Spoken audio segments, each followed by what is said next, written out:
The story starts at early in the morning. Loud sounds were heard over the military camp.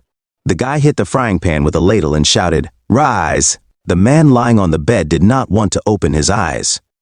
He heard perfectly well that his neighbors had already woken up and were getting up. One of them swore that a beetle had crawled into his boot at night and almost bit him on the leg. The man opened his eyes with a sigh. "It's very noisy here. You won't be able to sleep." His name was Inred. He is the commander of a squad of guys who were exiled here for their antics. They were all dangerous and reckless, but when Inred sent them to attack, they became excellent fighters. Inred did not have any special strength or special talent. He knew his dream was too far away.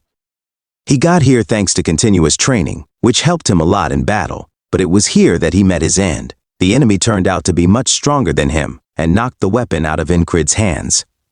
The guy tried to reach his sword. He succeeded and again ran into the thick of the battle, covering himself with a shield. He managed to notice the arrow flying at him and dodged it. The arrow hit his opponent. Even though everyone around him laughed at him and said that he wouldn't succeed, but he believed, who still holds the sword in his hands. He will definitely become a knight, even if this dream was worn out in battle, but an enemy blow with a sword interrupted his life and dream forever. Inred did not believe that his life ended so quickly. He had no idea that his death would be so meaningless.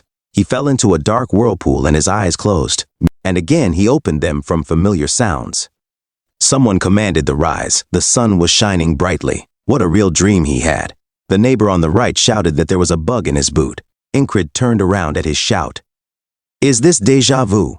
A few hours later he again fought with the enemy, and the second time he received a fatal blow with a sword. This happened on the third day. And on the fourth, every time it's the same. And again the morning rise. Everything is unchanged. But he remembers how the enemy's sword pierces his throat. The pain of being burned alive, the blood pouring out of his body. Again the same battle with the enemy. Again the troops stand opposite each other, and hatred is reflected in the eyes of the soldiers. This day repeats itself all the time. Perfect sword thrust. Inred sees the edge of a sword in front of him for the 17th time and experiences his 17th death. If only he was a little better with a sword. If he had put in more effort, maybe he wouldn't have died here again. He sees the blue light again, and hears a voice in a dark whirlpool. The figure in the boat, holding a lantern in his hand, asks if he really thinks so. Let him flounder. Feel it to the bone, and then surrender to despair in front of an insurmountable wall. Inred's face contorts with impotent anger, and he wakes up from the annoying blows of the ladle on the frying pan and the shouts of rise. He had no decent words left. The neighbor is surprised that his squad leader woke up so early today. Inred gloomily tells Ram that he has a bug in his boot. Ram looks into his boot and shakes out a large beetle. Stupid jokes from the commander who put it there himself. Inred grumbles that he just saw a beetle crawl into his boot. This is the 18th time he sees this picture with the beetle. How long does he have to watch her before this day ends? Inred opened the curtain and went outside.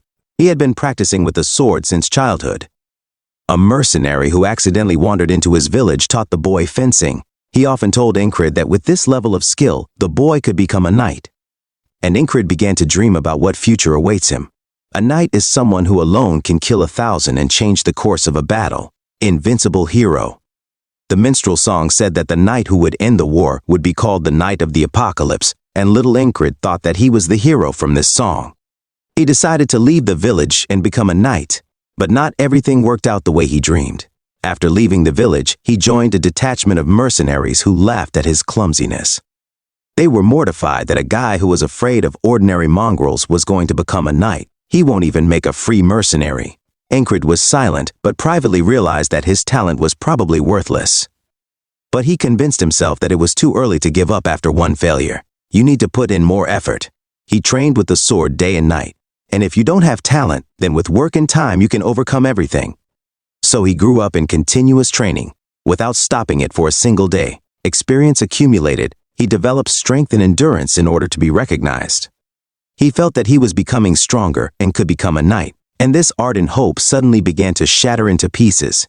A village boy challenged him to a duel and successfully disarmed him and stabbed him in the stomach with a wooden sword. The weak guy got caught. The boy was 12 years old and he said that he had been holding the sword for only 6 months. All the years of Inred's work, all his calluses turned out to be nothing compared to the young genius. All Inred's efforts were in vain. He thought in despair, is there really another way to become a knight? Nothing came to his mind except to train even more. He chopped down the tree with all his might, investing all his rage and desire to achieve his goal. But there were a few minor cuts left on the bark. Well, if he doesn't turn out to be a knight, then at least he can become an experienced soldier. So he thought while attacking an innocent tree. 3 years later, it is now Cypher's Division, 4th Battalion, 4th Company, 4th Platoon. Inred became the commander of a detachment of the so-called rabble. This was the best place for him, obtained through endless training. The kingdom's regular army is still better than traveling mercenaries. Inred left the tent and turned to his subordinate Jackson, who was whittling a stick with a knife. He asked to replace him on the morning shift today. Jackson looked displeased at the commander and muttered that he would owe him. Ram noticed Jackson's displeasure, but Inred made a request to him too. He wants to learn the heart of the beast again. Ram recalled that Inred had already tried to learn and gave up. Does the guy think he can succeed now? The skirmish between Narilia and Aspen began again. In this battle, Inred died and began to live the same day, coming to life again and again, dying and being reborn.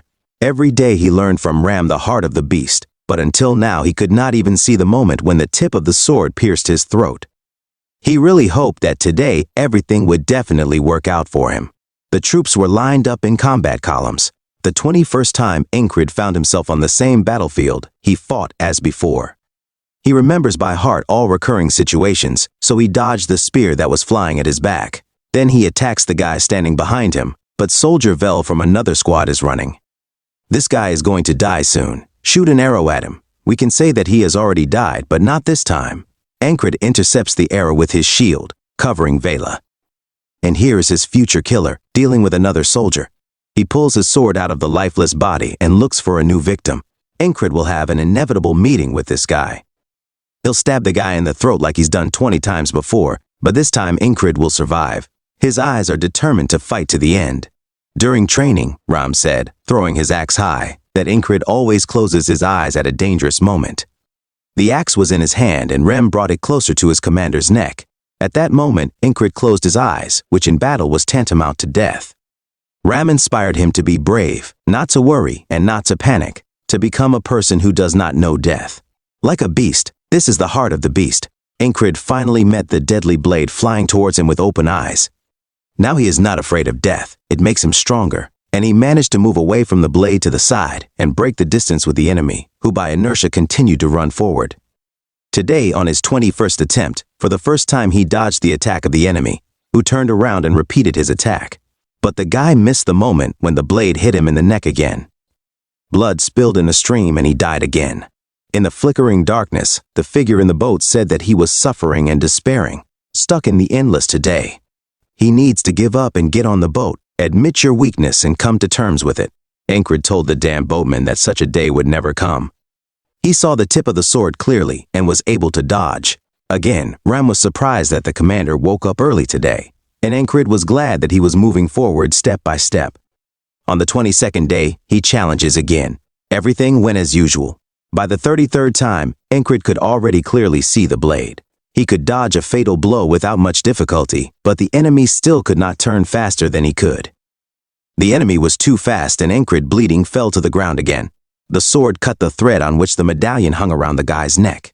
Looking at the medallion lying on the ground, Inred remembered that when he was a mercenary, he received an order to destroy several monsters. It was not a required job, just a request from the villagers they were passing through. But the guy helped them anyway, because his dream was to become a knight, and a knight must protect the weak. The village head thanked him, but the village was poor and they had nothing to give the guy except an amulet. It was a ridiculous reward for risking one's life, but the headman said that this thing could fulfill one's deepest desire. With fading eyes, Inred looked at the amulet and wondered if all this was really happening because of him, so he could become a knight. But the guy was still alive, and his opponent decided to strike the final blow to save him from suffering. Show mercy. Inred understood that there was no question of any mercy. In front of him was just a sick bastard who liked to kill. He was awakened by the sound of a gong. He immediately stood up and told Ram that he had put a beetle in his boot. Ram decided that the commander was completely out of his mind, that he was making fun of the soldiers like that. Inred paid no attention to his grumbling. He simply told Ram to come out and watch Inred perform the heart of the beast. They went outside. Ram swung his axe and attacked. Inred bounced away from the blow and closed the distance. He successfully dodged back from the second blow. Ram seemed puzzled. Just yesterday, the commander could not make a single correct move. It is impossible to train like that in one day. He couldn't learn their clan's secret technique from someone else. This is literally a feeling gained through death. Inred did not spend much time explaining that he was constantly training. What difference does it make? He still succeeded. He took the sword and invited Ram to fight. Ram happily accepted this offer. Even if a person mastered the heart of the beast without a decisive blow, he would simply be killed. Inred attacked his opponent. He deftly dodged blows with an axe, but Ram was not satisfied with the fight with an opponent who was constantly dodging. He rushed to attack. Inred dodged again. The only thing he knew now was Valen's sword technique. This is a custom swordsmanship supposedly created by the mercenary Valen. Some disparagingly call it cheap tricks. From what he has, this is the most useful. Inred stabbed his opponent with his sword. The sword flew out of his hand and Ram barely managed to dodge the flying blade. For a moment, Inred imitated his killer's thrust. He died from it dozens of times and his body remembered how to apply it. Ram noted that the last attack was the most impressive of all that the commander showed. But he lacked aggression. Ideally, after such a blow, blood should have come from his hand. Inred thought that this attack should not fail. If she is blocked, what should he do next? Ram advised to think that the enemy will not be able to evade and firmly believe that the enemy is already a corpse. Then Inred will definitely not drop the sword. It was a shitty explanation, but Inred understood. There was a big difference between the enemy's attack and Inred's attack. On the battlefield, this was decisive. There was no confidence in the guy's sword, which is why he died so many times. And the enemy dealt him a blow of mercy. He attacked Ram with a readiness to stab and then kill. But the sword flew out of his hand again, and again he was killed by his enemy. The situation repeated itself every day. And every day he trained with Ram, moving forward step by step. The 111th day passed without changes, like all the subsequent ones until the 124th day.